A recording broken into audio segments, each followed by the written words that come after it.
بسم الله الرحمن الرحيم والصلاة والسلام على محمد خير نبي أرسل وخير رسول بعث أو خير نبي بعث وخير رسول أرسل والصلاة والسلام على محمد خير نبي أرسل وخير نبي بعث أما بعد نسأل الله أن يقدم لنا الخيرات من كل ناحية وأن يقدم لنا النصر فيما نحن عليه من المساعدات الدينية، أن يجعل النصر في ديننا، وإن ذلك يصير عند الله وما هو عليه بعزيز. نصلي على النبي المصطفى صلى الله عليه الله واجتبى وعلى بيته المنتجبين وسائر المسلمين، ونطلب من الله التيسير. أما بعد، وأسأل الله الأمن في دورنا وفي وطننا هذا، وكما تعلمون ما نحن فيه.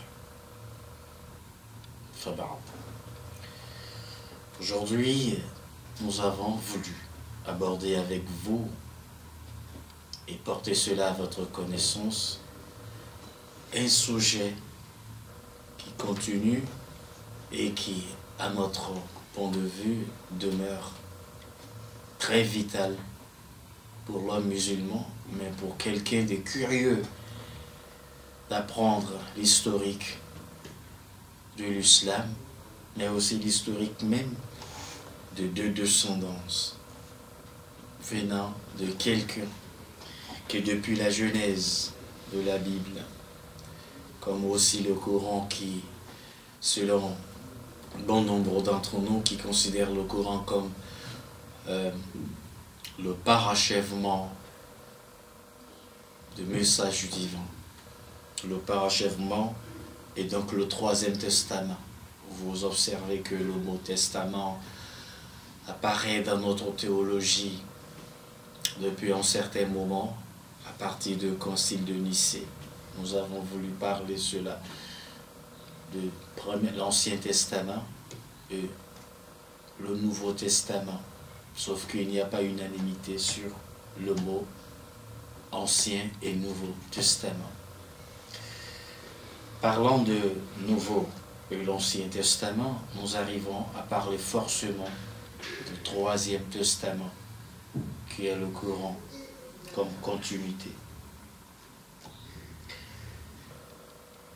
Et donc, mais le sujet que nous souhaitons ici aborder avec vous et soumettre cela à votre attention comme chronique, qui sera de manière graduellement détaillée, continuellement pour vous, et permettant à chacun de s'inspirer, mais aussi de faire ses propres analyses et tirer des conclusions dans le sens de l'autoconstruction des valeurs religieuses.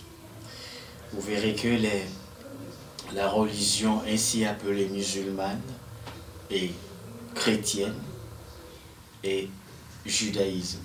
Mais est-ce qu'il y a-t-il même une religion appelée la religion des Juifs? Est-ce que en réalité il y a eu l'existence d'un prophète des Juifs? Est-ce que ça a existé? Alors, bon nombre d'entre vous pensent que Moïse est prophète des Juifs et que Mahomet serait prophète des musulmans et Jésus serait prophète des chrétiens. Sauf qu'autour de Jésus encore il y a tout un débat qui s'installe sur la Sainte Trinité, Dieu le Père, le Fils, le Saint-Esprit. Jésus est-il Dieu? Jésus est-il Fils de Dieu? Dieu se fait chair pour racheter l'humanité de ses péchés, comme dit certaines versions de la Bible. Et bon nombre de gens aussi en parlent dans le domaine pastoral et de l'Église romaine. Et des versets de Coran confirment qu'il y a eu vraiment le débat sur la Trinité, la Sainte Trinité. Nous le disons Sainte Trinité. Le Coran ne l'appelle pas Sainte, mais comme ceux qui l'avancent l'appellent Sainte Trinité. Et dans une déontologie, il serait comme norme de respecter la voix de Jean et que chacun puisse aussi tirer ses conclusions en ce sens. Et là, il y a l'islam, au milieu, il y a le christianisme, et au début, vous avez ce que vous appelez le judaïsme, sauf que ça ne s'appelle pas le judaïsme. Ça s'appelait à l'époque la religion des Hébreux, qui est le monothéisme pur, hérité d'Abraham. Et donc, nous allons commencer tout de suite. Parlant de l'islam, on parle forcément d'Abraham. Et parlant du christianisme, nous parlons absolument d'Abraham. Et parlant des Hébreux, la religion, donc le monothéisme pur, nous parlerons ici d'Abraham. Maintenant, qui est Abraham pour que nous puissions trouver une entrée permettant à toutes les théologies dans ce domaine que nous appelons la théologie systématique de trouver une narration, une observation aussi soutenue que soit. Abraham apparaît dans la Bible et il apparaît également dans le Coran. Presque, il a une apparition dans le Coran, presque Mahomet lui-même, qui fut ou qui est le prophète même de l'islam. Notre version islamique, l'islam que nous avons actuellement en main, cette version-là. Alors par là, vous comprendrez que l'islam n'est pas venu de Mahomet.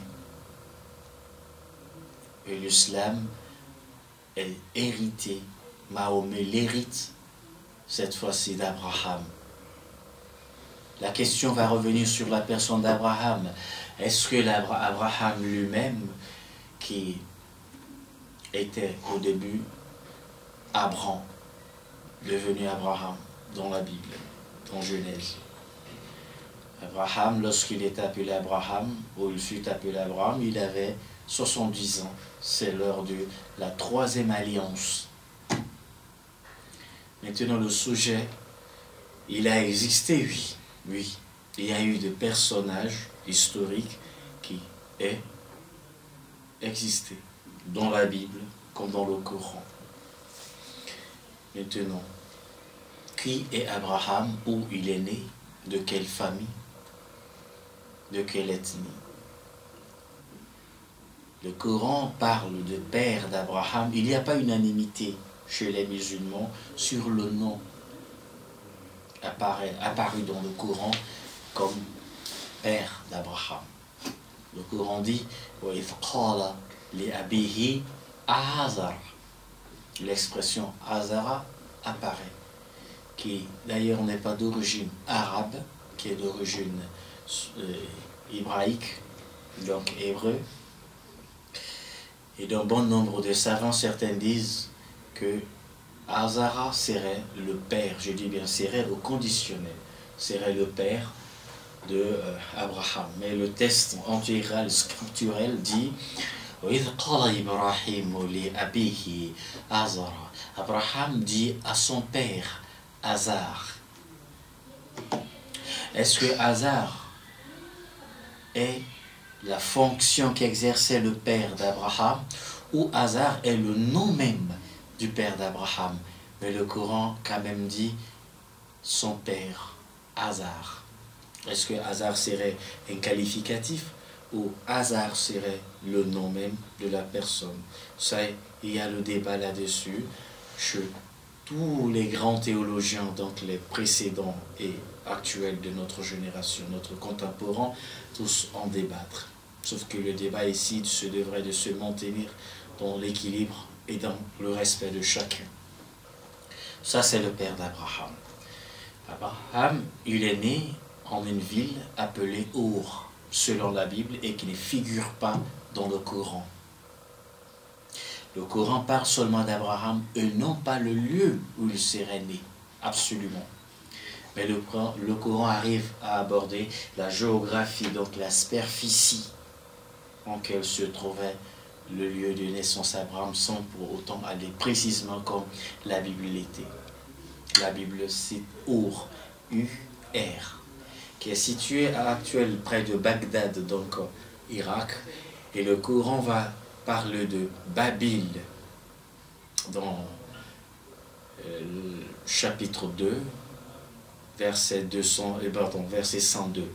Il va parler de Babil dans le contexte de Salomon, sauf que ce n'est pas le titre Salomon qui nous intéresse, mais c'est le mot Babel, qui est à l'époque Mésopotamie actuelle, Irak, en quel Abraham est né.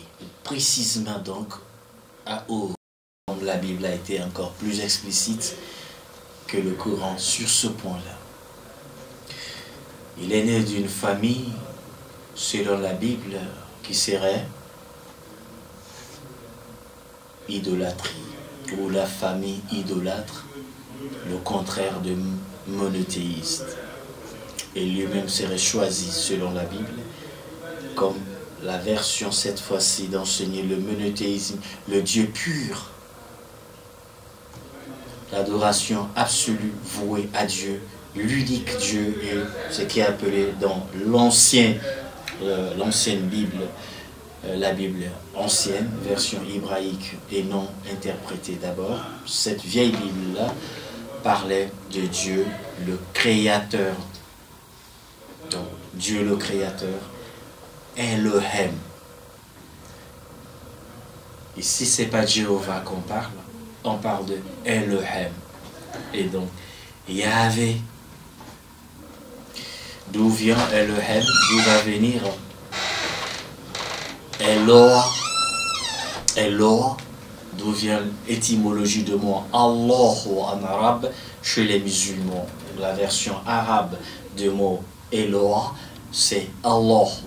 Allah, Eloah, qui vient de hébreu. Elohim, comme dit le musulman, Allahumma.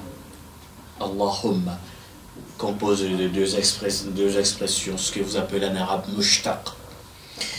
Et il y a, si vous voulez, Eloah, qui est Allah, et il y a Hum, qui hébreu comme en arabe veut dire pluriel, Hum. Ana, anta, huwa, hum, nahnu, huwa, hum, jamu, huwa. Et vous aviez ça. Maintenant, ce Dieu-là, qui est le Créateur, Dieu des Hébreux, qui s'est éloigné de tous les autres peuples et qui centralise pendant plus de 2000 ans sa prophétie aux enfants uniquement d'Israël. Donc les Hébreux. Les Hébreux d'abord, Israël fait partie des Hébreux. Donc nous sommes dans l'historique de l'islam, sauf que comme l'islam n'est pas l'œuvre parachutée, alors il a des parcours, des précédemment. Et dans ces précédents-là, il y a forcément Abraham, que le Coran qualifie comme le père à la fois de la personne même de Mahomet, mais aussi de l'idéologie enseignée, appelée l'islam, par Mahomet. Abraham serait aussi le père. Écoutons le Coran qui dit Abikum Ibrahim, huwa alladhi sammakum muslimina min qabl. Votre père Abraham, de qui vous héritez l'islam auparavant, avant Mahomet même. Et encore, avec Mahomet, cette version améliorée de la charia que vous continuez d'hériter d'Abraham. Et donc Abraham est le père de ces grandes nations-là, le père donc du monothéisme absolu. Dieu, ce que vous appelez le tawhid, le wahadaniya, dans la théologie musulmane. Et toutes les théologies sont unanimes cette fois-ci que Dieu mérite d'être adoré unique et que c'est Abraham qui fut le père de cette version absolue que nous enseignons actuellement, qui soit dans la Bible, etc. Sauf que la période fure en mesure, le temps s'élasse, le temps avance, et il y a eu des tentatives, il y a eu des modifications, il y a eu d'entrées par des savants dans le domaine, On n'est pas en train de juger, mais de jauger. Et pas forcément de situer, de culpabiliser, mais de mettre manifestement en évidence ce qui fut, permettant aux gens des générations actuelles de savoir ce qui s'est passé hier et ce qui est aujourd'hui, et pouvoir se situer au juste milieu dans la compréhension un peu plus poussée afin de se faire de vision encore performante. Donc Abraham dans le Coran est nettement le même Abraham, le fils appelé Hazar, sans unanimité comme nous le disions, dans le Coran comme dans la Bible. Mais il a existé ça, c'est une réponse claire qu'il y a eu d'Abraham. Maintenant, d'où serait venu un certain Mohammed ben Abdallah? Alors que Abraham est citoyen d'Irak, actuel Irak, Mésopotamie. Mahomet est né, comme dit le Coran, La uqsim bihadha al-balad wa anta hillun bihadha al-balad wa walidi wa ma walad. Mahomet, vous êtes pur sang de la ville de Mecque.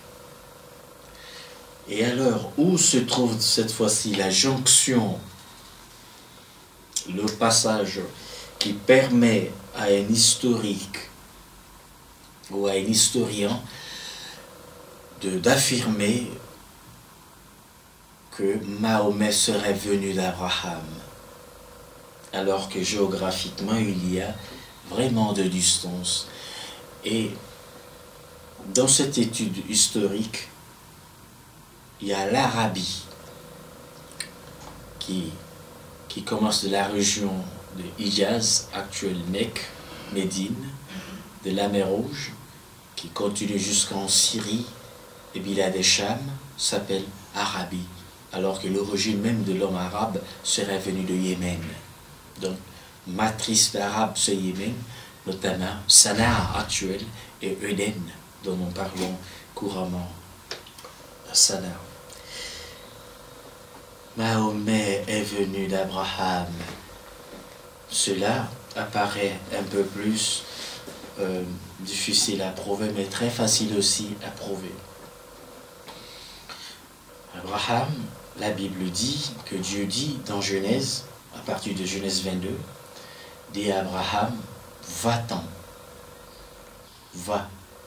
Donc, il n'a pas dit, il assignera une mission à Abraham qui commence par va-t'en. Donc, il se serait dit, prends ton bagage, ta famille, 2 enfants, mais à ce moment il n'avait pas d'enfants, et de quitter jusqu'à ce que Dieu lui-même leur donne de prendre place à une terre que Dieu préconisait pour lui. Donc Abraham quitte Our, quitte même la Mésopotamie, mais une sortie qui sera mouvementée, suivie d'un aller et retour, et Abraham quitte Our, il viendra un peu plus directement vers l'Afrique. Cette fois-ci, destination à Misranaïm. En ce moment-là, cette partie-là où Abraham serait venu ne s'appelait pas Égypte, que vous appelez aujourd'hui Égypte.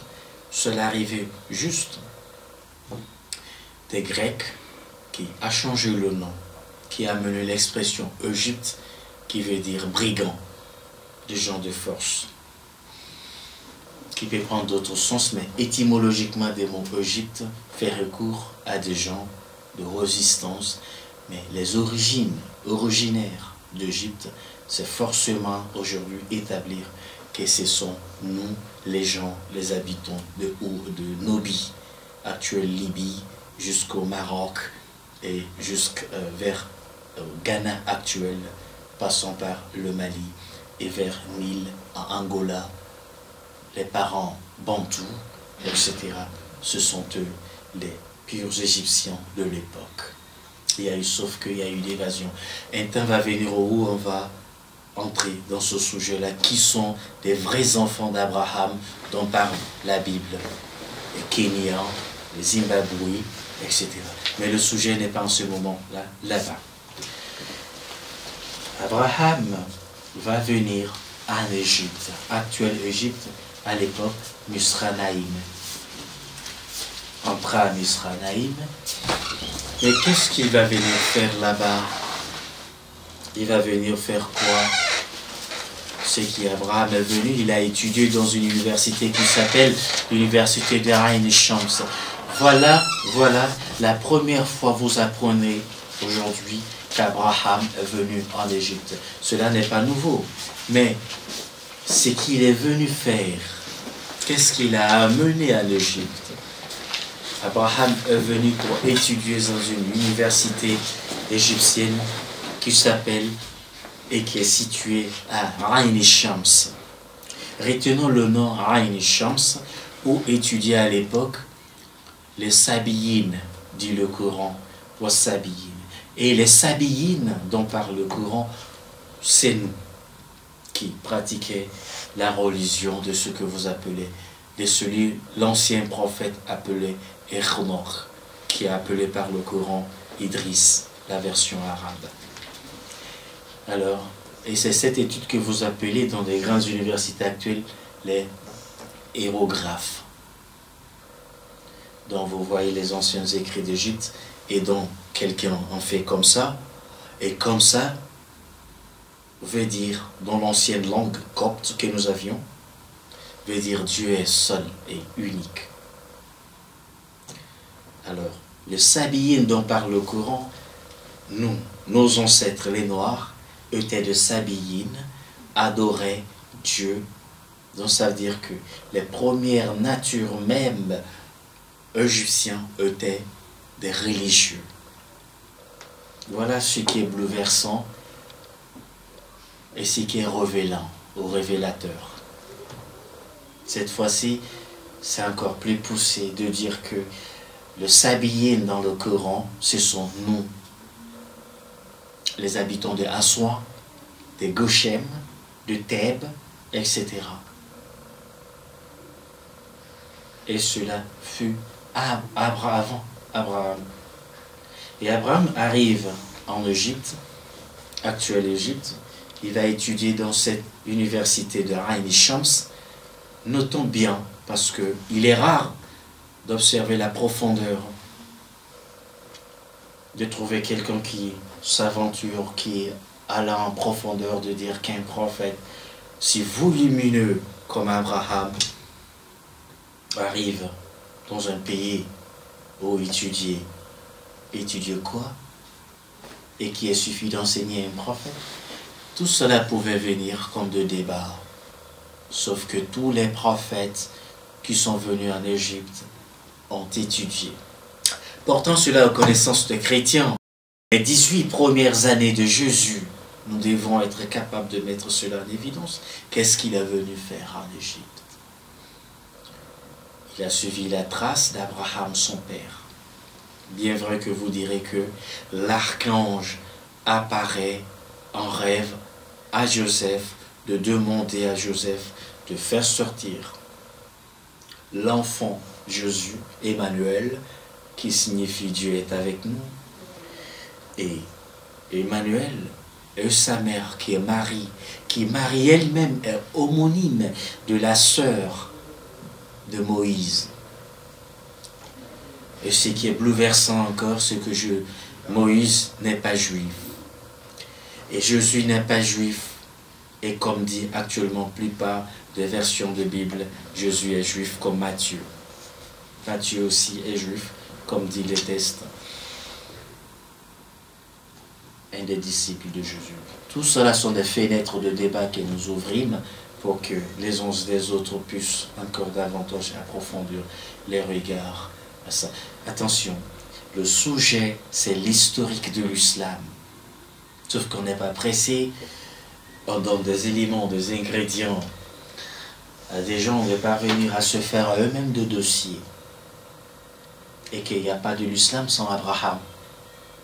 et qu'il n'y a pas de foi possible chez les musulmans sans la reconnaissance de Jésus et ni de Moïse.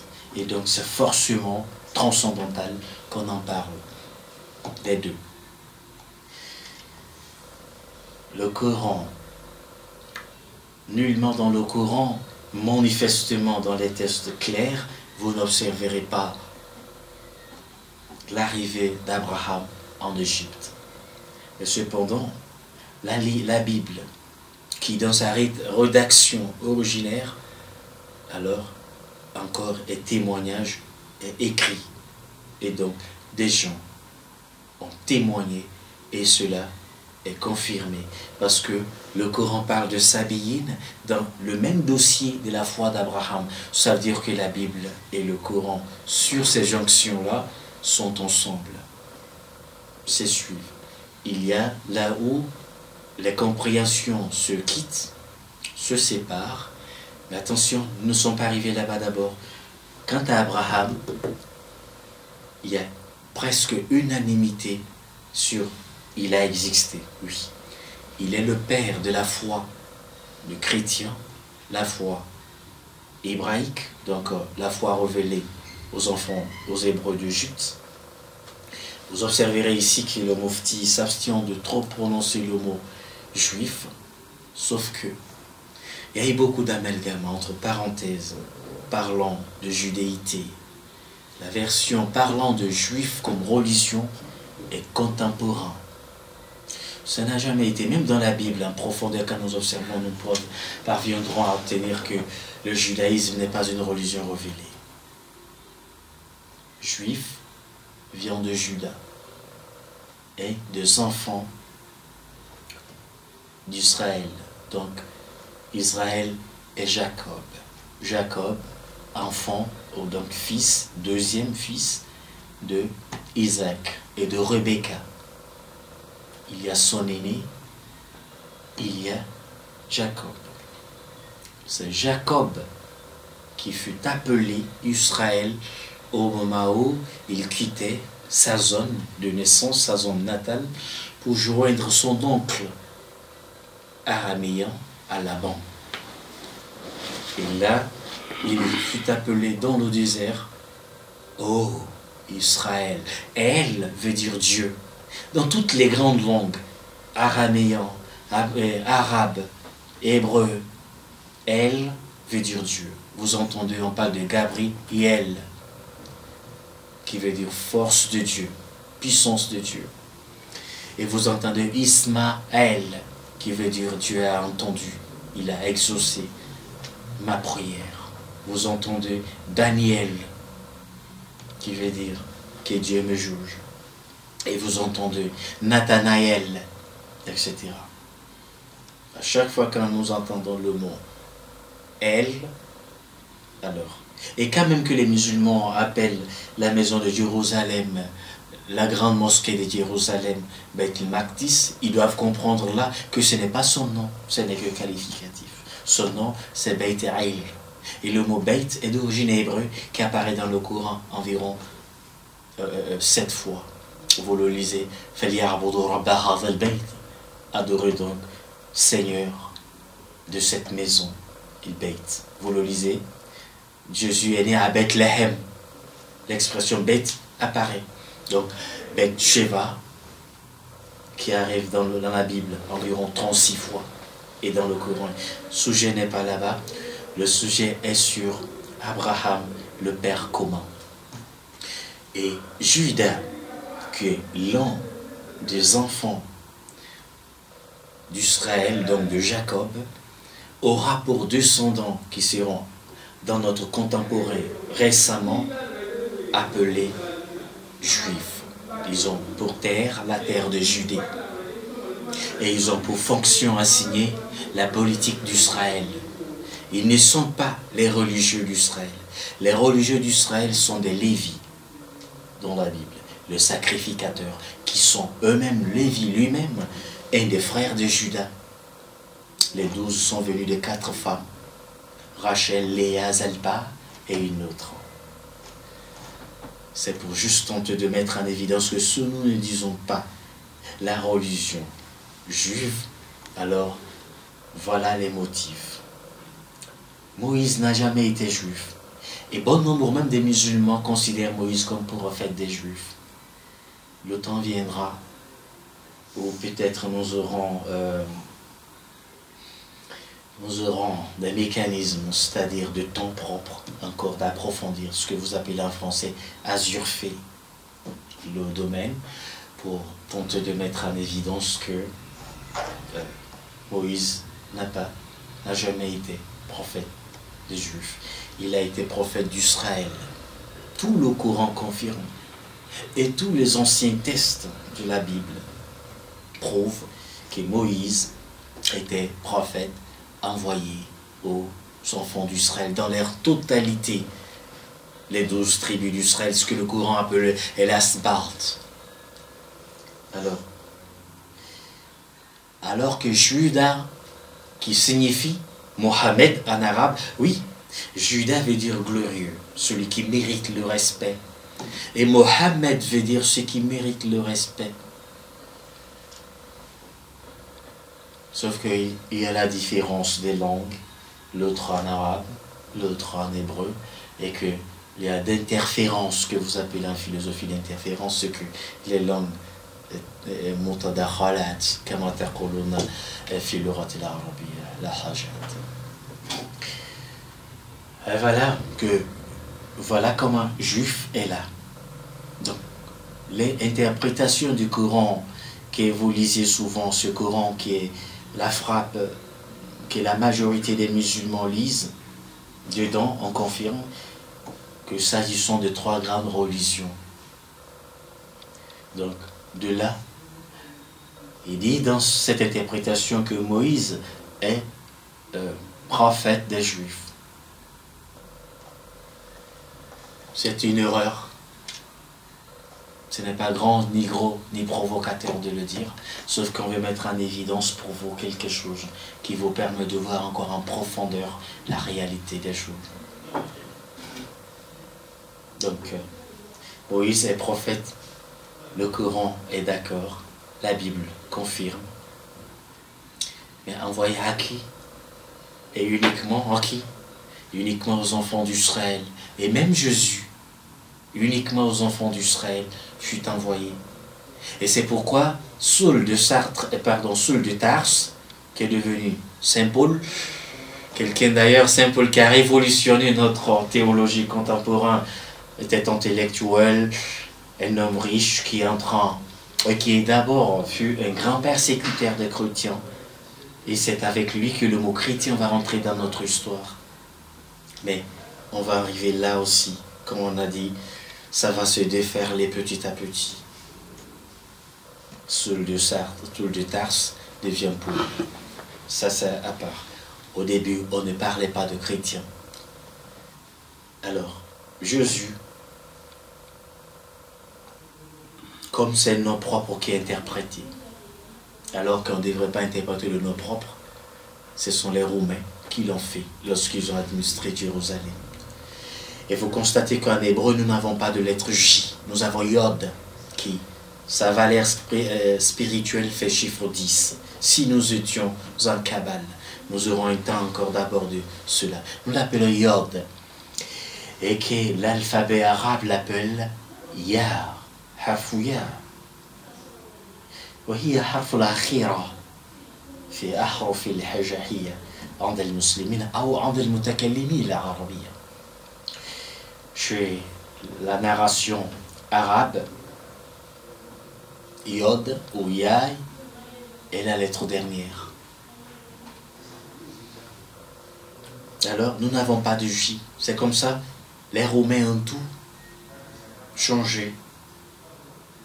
Alors, Yesu qui est Yeshua est devenu Jésus par J. Y est parti. Joseph qui est Yosef va voir Y, Yod, s'envoler en faveur de J. Alors que J n'est pas de nous. Nous n'avons pas de J en hébreu. Nous avons Yod. Et Yerushalem que nous lisons dans l'ancienne Bible devient Jérusalem par J. Joseph est changé. Et tout. C'est l'administration romaine. l'heure même de l'interprétation même de la Bible en grec et en autres. Il y a eu beaucoup de tentation, beaucoup de pénétration de la langue. Là aussi, un autre sujet, nous parviendrons un moment. Abraham maintenant, qui arrive en Égypte, qui va étudier en Égypte, notons bien, là où il a étudié ça, il avait étudié s'appelle Ain el-Shams. Et bon nombre des musulmans parlent d'Abraham sans pour autant disposer de la valise. Connaissance profonde donc qu'Abraham a étudié en Égypte. Il a étudié les études de Sabiyyin. Et ça se trouve dans l'interprétation profonde du Saint-Coran qu'Abraham est arrivé. Et les Sabiyyin, c'est nous qui avions pratiqué l'ancienne religion des Echnok. Idriss. Idriss, le mot Idriss en arabe veut dire celui qui enseigne. Darasa. Nous disons au Mali, Dirissa. Ça, c'est nous qui le disons. Idriss, Darasa, Modaris, Yodaris, Nadrus, Nodris. Nodoris. L'expression Drissa arrive dans le Coran et dit Liyaqulu Darasta. Mohammed, nous t'enseignerons et les gens diront que tu es vraiment volumineux en connaissance. Darasta, tu as vraiment lu, tu as appris sérieusement. Alors Idriss va. Mais Idriss fut avant Noé. Et alors qu'Abraham, elle est de descendant de Noé. Le Coran dit wa inna min shiratihi la Ibrahim. Abraham est descendant de Noé. Et Idriss et Enoch est aussi descendant de Sith, qui est le dernier fils d'Adam. Donc voilà comment lui, il a passé sa vie en Égypte. Il adorait Dieu. Et nous, les Sabiens d'origine, qui habitaient à Noub, le mot Noubi devient Libye actuelle, jusqu'à Darfour et jusqu'à actuel Ghana. Le mot Libye veut dire l'or brut, l'or pur. Et c'est pourquoi au Mali, vous aviez l'or, etc. C'est héritage qui vient de profondément, de loin donc. Alors, Abraham étudia à Ain el-Shams. Je sais que bon nombre de nos savants diront, mais qu'est dit Moufti là? Abraham, à Ain el-Shams. Mais Ain el-Shams, c'est là où il a étudié. Et si le débat figurera, nous amènerons des livres et des notes qui prouvent qu'Abraham était à Ain el-Shams et il a étudié. Et le mot Ain el-Shams signifie, Shams veut dire soleil, et Ain veut dire l'œil du soleil. Autrement veut dire la source du soleil. Si on était dans l'étude des faunes, l'eau qui coule s'appelle source et s'appelle aussi Ain en arabe. Vous lisez dans le Coran, Fiha Ainun Jariya. Vous avez Ain, source qui coule. Alors il a étudié Ain el-Shams. À partir de là, il va remonter maintenant à Mésopotamie. Alors qu'il était en Égypte avec sa femme Sarah. À l'époque, c'était pas Sarah. C'était Saraï. Dans notre ancienne langue hébraïque de la Mésopotamie. Et pourquoi Sarah, Saraï, fut remplacée par Sarah? Alors c'est l'heure de l'alliance. Abraham devient Abraham. Saraï devient Sarah. Ça, c'est des études claires qui n'ont pas besoin de doctorat. Vous le lisez permanemment dans Genèse. Et sauf que le mot Sarah,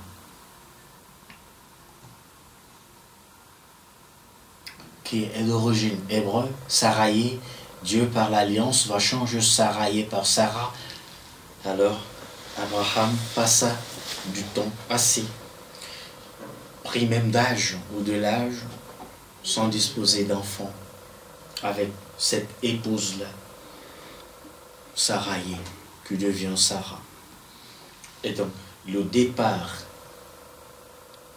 de Mesranaïm à Mésopotamie Sarah l'a fait, ce parcours-là, avec Abraham, son mari.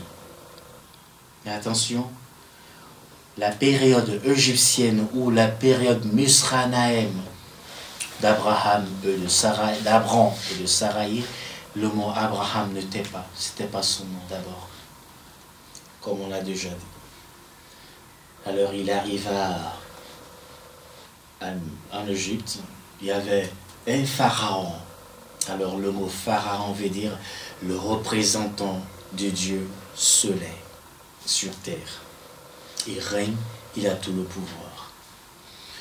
Je salue par là le grand pasteur, notre pasteur burkinabé, Mamadou Karambri, quelqu'un de valeur, qui a donné brillant exposé sur cela. Le mot pharaon, si vous suivez ce livre, qui peut-être d'un moment à l'autre je parviendrai à vous donner le nom, mais l'homme de valeur a donné une lecture tout à fait explicite qui permet plutôt de comprendre en évidence, dans une théologie systématique profonde, que le mot pharaon, que chez les musulmans, certains arabes ont dit que ça composait de deux mots, Phara et Aoun. Mais ce n'est pas fondé, cette lecture-là, dans l'osculté profonde. On dit ausculter, ça veut dire étudier profondément, qui n'est pas très vérifié. Dire que le mot arabe, pharaon, alors le mot n'est pas arabe. Et donc, il est difficile en ce moment de statuer sur le sens des mots en séparant Aoun et Farah, comme ils le disent. Mais il y avait des dieux qu'on adorait, que le Coran a confirmé, deux astres. Vous lisez dans le Coran, Innahu huwa Rabbu Shi'ra. Rabbu Shi'ra, Sirius, astre, qui avait pour représentant sur terre, représenté par les pharaons. Et donc, le développement de l'homme de valeur, Mamadou Karambri, le pasteur, entre en contact avec l'Ancien Testament, que nous appelons, comme je viens de dire au début, que le mot Ancien Testament, nous y parviendrons, qu'il n'y a pas d'unanimité là-dessus. Mais nous l'aborderons quand même avec lucidité, Alors voici le sens. Mais il y a eu ce que vous appelez en arabe pharaon, et donc le pluriel est pharaïna. D'autres en disent qu'il y a eu pharaïna, thalata, qu'il y a eu 3 pharaons. Ça dépasse ces 3 pharaons. Depuis l'époque des Urnouk, il y a eu des pharaons. Sauf que même le Coran, si nous entrons profondément, il y a eu plusieurs pharaons. Sauf que le pharaon qui explicitement arrive sur la surface dans les textes, corpus même du Coran, c'est pharaon de Moïse. Alors, il y a l'autre pharaon que le Coran n'a pas dit le nom, mais il a parlé à son sujet. Vous lisez sourate Joseph, sourate Youssouf, qui dit Fidin il Malik. Moïse en prison, Joseph fut prisonnier, et il dit à son conjoint avec qui il était, et si tu sors en prison et qu'il t'arrive en ville, est-ce qu'on est rendu à Rabbak? Parle de moi au sujet de roi, ton Seigneur. Donc à l'époque, c'est le mot qui arrive. Le Seigneur, c'est le roi. Tout comme dans le Coran, le mot Sayyid veut dire chef, roi, et celui qui est au top de moi, au-delà, qui gère. Alors, mais il est Fidin il Malik, la religion de roi. Ce Malik-là, il est aussi pharaon. Et donc, ça fait 2. Maintenant, avant les 2 pharaons, celui de Moïse, celui de Joseph, alors, il y a eu le pharaon du temps d'Abraham, celui-là même par la Bible, et même dans l'exégèse musulman, a tenté de s'accaparer, de s'arrailler épouse d'Abraham. Alors que nous devons aussi mettre en évidence que Sarah est sœur d'Abraham, est cousine d'Abraham. Bref, il transcende, il quitte l'Égypte. Il y a eu beaucoup d'histoires qui rentrent entre les lignes, et donc il n'y a pas unanimité entre musulmans et chrétiens quant à la narration, à relater l'histoire. Mais le fondement, ils sont unanimes que le fondement était, il a quitté Mésopotamie, il est arrivé vraiment à Misranaïm. Et il retourne encore. Cette fois-ci, il arrive à Mésopotamie. Il a donné dos à l'Égypte, actuelle Égypte. Il y a eu d'alliance. Mais où est l'islam dans tout ça là? Sauf qu'Abraham est le monothéiste, le modèle parfait de l'adoration, le modèle parfait de culte voué à Dieu. Et Dieu unique, Dieu Théo, Dieu Yahvé et Dieu Elohim, comme il apparaît à Abraham avec le nom Elohim. Et à Moïse, il parle de Yahvé. Nous chantons même dans nos églises, et Yahvé, et Yahvé. Voilà. Nous avons aussi parlé de Mon Al-Shaddai, hein, et dans cette systématique d'études profondément cloisonnée, nous parlons aussi de Jéhovah. Sauf que dans le texte biblique, Dieu ne s'appelle pas Jéhovah. Non. Il ne faut pas jeter l'anathème. Il faut respecter ceux de confrères que nous appelons les témoins de Jéhovah. Nous les saluons. C'est normal. Mais alors que dans les scripturaires même, c'est-à-dire les textes bibliques, qu'il soit la Bible ancienne et les différentes frappes, le mot Jéhovah est récent dans cette histoire-là. Et les scribes, les docteurs de la parole, les docteurs de la loi, parlant des docteurs de la loi, permettez-moi de saluer celui qui a enseigné l'apôtre Paul, docteur Gamaël. Lisez dans la Bible, dans les actes des apôtres, vous verrez que le nom de Gamaël apparaît, qui enseigne, qui a enseigné dans l'un de ses étudiants fut l'apôtre Paul, qui était un grand riche et marchand, entrant aussi en religion.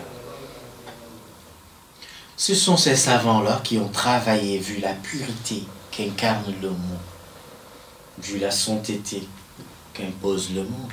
Ils se sont dit, mais attention, attention, est-ce que un profane comme moi va se permettre tout le temps en train de dire Yahvé, juré, Elohim, en train de soutenir Wallahi, Billahi, Tallahi. En fait, c'est ce que ça veut dire si notre culture était très élevée. C'est ce que ça veut dire. وكيف تقولون والله بالله في التوكيد القسم لم القسم والله واو القسم تالله تا القسم بالله وباء القسم alors que ويقول لكم رسول الإسلام alors que le prophète Mahomet enseigne que cessez de prononcer, de jurer, même si ce que vous pensiez dire est vrai. Abstenez-vous de jurer.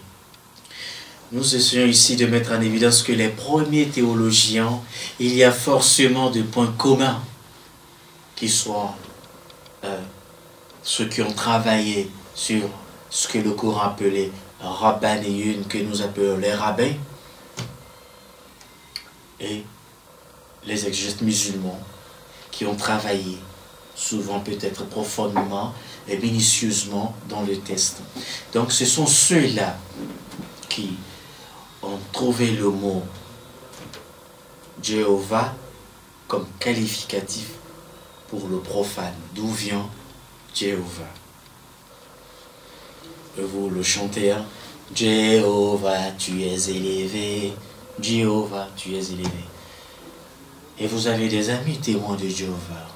Attention, nous essayons d'aller avec vous dans une lecture que vous-même, vous serez vous seul responsable de votre maturité, de votre conduite. Mais le sujet reste toujours l'historique de l'islam. Comme je vous ai dit, nous ne pouvons pas quitter. Dire seulement l'islam, un arbre a forcément de racines. Et les racines de l'islam, c'est ce que nous essayons de mettre en évidence. Et si vous êtes des citoyens d'un même pays et que vous avez des cousins chrétiens ou musulmans ou le sabian, comme nous, nos parents d'Ozo par exemple, qui pratiquent la religion sabienne, voilà, au Mali, les Dozo par exemple, et à ce que vous appelez l'Atourou, que je ne sais pas beaucoup, mais que vous saviez bien. Peut-être un jour, on aura l'honneur de vous recevoir et d'en parler, mais qui est la science de Ernok, qui lui a enseigné, et dont les musulmans eux-mêmes, eux, sont unanimes. Là où, mais c'est paradoxal, les musulmans, chez vous, c'est paradoxal. Vous reconnaissez que cette science-là fut enseignée à Ernok, que vous appelez Idriss, et vous avez du mal à accepter que les sabillons qui sont les élèves, donc les adeptes de l'enseignement, pas forcément adeptes, mais les élèves, qui gardent encore, qui conservent encore l'héritage de Idriss, vous n'agréez pas bien leur pratique. Alors que vous reconnaissez Idriss comme prophète, et un grand prophète d'ailleurs. Inna Idriss, vous le lisez dans le Coran. Et vous, dans l'interprétation profonde, dans l'exégèse, les musulmans, vous reconnaissiez que l'archange, nous disons l'archange, donc l'ange de l'Éternel apparaît à Idriss et il a enseigné à Idriss à un endroit que vous appelez Rafa'nahu makanan aliyya. Mais vous le lisez dans le Coran. Rafa'nahu makanan aliyya. Nous l'avons élevé à une dimension d'une valeur sociale très pointue, avec le savoir élevé et qui lui permet de soigner, de guérir par la permission de celui qui l'a enseigné. Rafa'nahu makanan aliyya. ما معنى رفع؟ لولا سئلت أنت كي تجيبنا. ما معنى رفع؟ وقوله رفعناه، ما معنى أنت كيف تفسر رفع؟ هل تظن أن الله رفع إدريس إلى السماء كما أنا رافع هذا؟ تظن؟ لا، رفعه في درجات.